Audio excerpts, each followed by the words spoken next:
চাচা, আল্লাহর নামে কিছু দান করেন। আল্লাহ আপনাকে বাদশাহ বানাবে, কোটি কোটি টাকার মালিক বানাবে। ফকিরের দোয়ায় যদি বাদশা হওয়া যেত তাহলে আর দুনিয়াতে ফকির পাওয়া যেত না, সবাই বাদশা হয়ে যেত।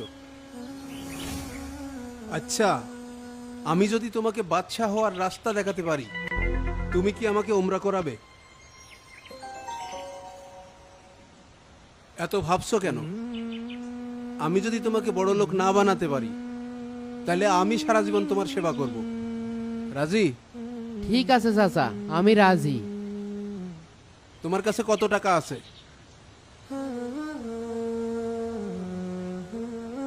50 টাকা আছে। আচ্ছা, ওই 50 টাকাই হবে।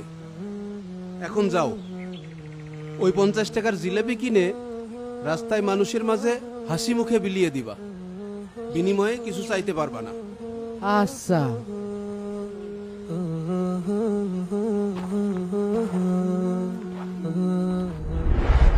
ভাই, 50 টাকা জিলেপি দেন দিনি।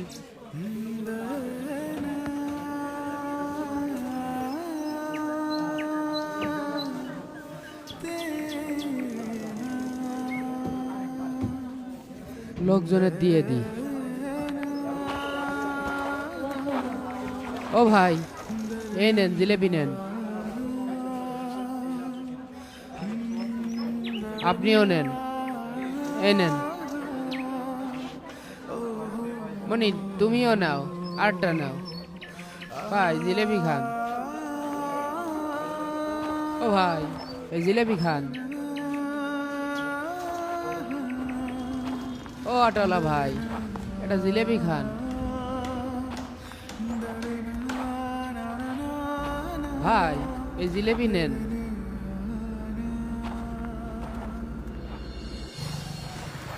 আসসালামু আলাইকুম চাচা। ওয়ালাইকুম আসসালাম। কি ব্যাপার, তোমাকে আজ খুব খুশি খুশি লাগছে? একটা বিশাল বড় খুশির খবর আছে।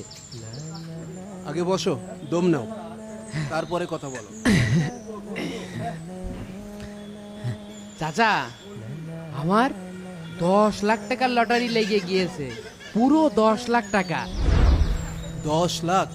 বলো কি, কিভাবে লাগলো এই লটারি? মাসখানেক আগে এক ভাই 100 টাকা দিয়ে ভুল করে এই লটারিটা কিনে ফেলিল, পরে আবার 100 টাকায় আমার কাছেই বিক্রি করে দিয়েছে। তারপর? আজ সকালে পত্রিকায় দেখি প্রথম পুরস্কার আমার টিকিটের এই নাম্বার। আমি আর ভিক্ষা করব না চাচা, আমার জীবনটা বদলাই যাবে। কিন্তু টিকিটটা তো তুমি নিজের টাকা দিয়ে কেননি রহমত। কিন্তু চাচা, ছেলেটা তো 100 টাকায় আমার কাছে এই লটারিটা বেচে দিয়েছে। এখন তো এই 10 লাখ টাকার মালিক আমি, তাই না? এই 10 লাখ টাকা তোমার না, এটা তোমার কাছে রাখা একটা আমানত। কি করছেন চাচা? এতগুলো টাকা আমার আমার সারা জীবন রাজার হালে কেটে যাইতো, সেই টাকা দিয়ে দেব? এইটা অন্যায় চাচা। অন্যায় নয় রহমত, এটা তোমার জন্য সবচেয়ে বড় সুযোগ। সুযোগ? কিসের সুযোগ? তাহলে আল্লাহ আমাকে এই 10 লক্ষ টাকা কেন দিল? তোমাকে বাদশা বানানোর জন্য। এই টাকাটা ফেরত দিলেই শুরু হবে তোমার বাদশা হওয়ার পরীক্ষা। মানে? শোনো, এই 10 লাখ টাকা দিয়েই ছেলেটা হবে কোটিপতি, আর টাকাটা ফিরিয়ে দিয়ে তুমি হবে সত্যিকারের বাদশা। জীবনে প্রথমবার শুনলাম টাকা ফেরত দিলে নাকি বাদশা হওয়া যায়। আমি পাগল নাকি চাচা পাগল, আমি তো কিছুই বুঝতে পারছি না। 10 লাখ টাকা ফেরত দিয়ে দেবো।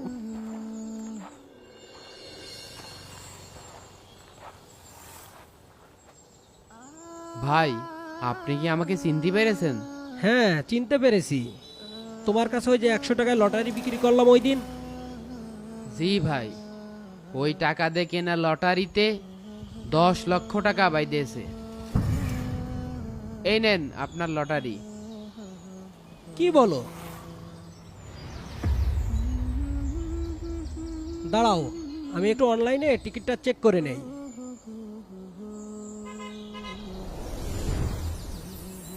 আরে 10 লাখ টাকায় তো। হ্যাঁ, আপনি সত্যি বলেছেন।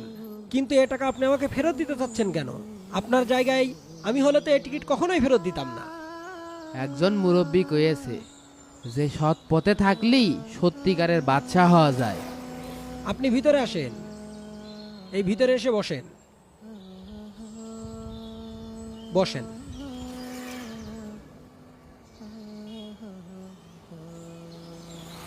এ টাকা শুধু আমার একার না, এই 10 লক্ষ টাকায় আপনার অংশীদার আছে। আজ থেকে আপনি আমার ব্যবসায়িক পার্টনার।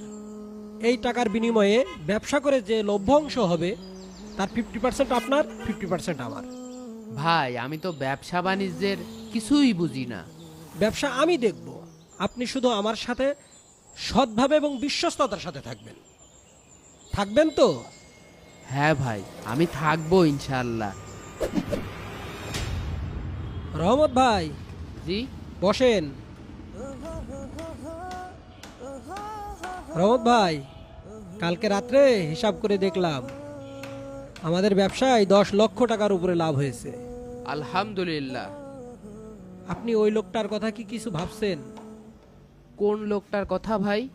যার কারণে আমাদের এই সব কিছু শুরু। তিনি আপনাকে একটা শর্ত দিয়েছিলেন, আপনি বড় লোক হতে পারলে ওনাকে উমরা করাবেন। আপনি কি এটা করাবেন? অবশ্যই মনে আছে।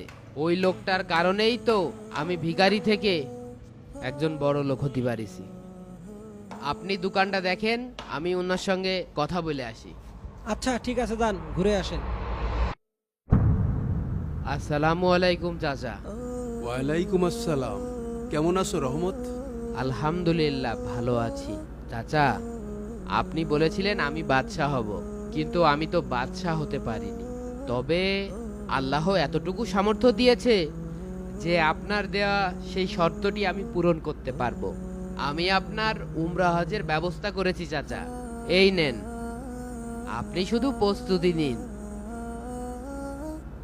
রহমত বাবা, যে নিজের লোভকে সংবরণ করতে পারে, অন্যের আমানতকে রক্ষা করতে পারে, আর নিজের ওয়াদা পূর্ণ করতে পারে, তার চেয়ে বড় বাদশা আর কে আছে?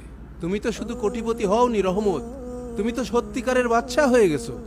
আলহামদুলিল্লাহ চাচা, আপনার কথার ভিতরে এত গভীরতা আছে আমি আসলে বুঝতে পারিনি।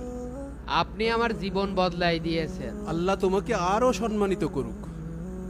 আমিন।